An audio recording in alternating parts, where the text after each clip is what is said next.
Монгол Ардын нам жагсаалтын гишүүдээ сонгохдоо салбар бүстэй амжилттай яваа эрхмүүдийг багаа бүсдүүлж улсын хуралд өсөлцсөн. Тэгвэл Монгол Ардын намын жагсаалтын 17-22 жил удирдлагын активд ажилласан Эрдэнэ боловсролоор хаан жуцсан газардхааргүй гейтестэй ижил төрхтэй гэж олонний дунд яригдаг сархаадын зулбхаарыг танилцуулж байна.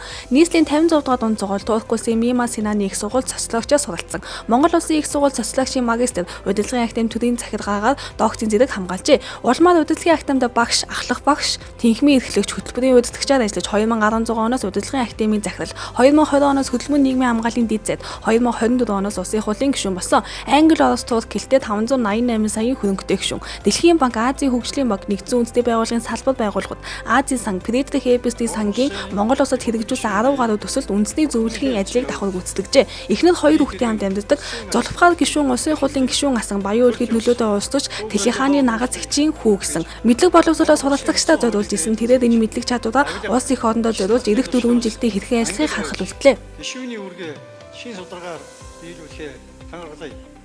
Миний бие энэхүү тангаргаасаа нэцүүл хуулийн хариуцлага хүлээн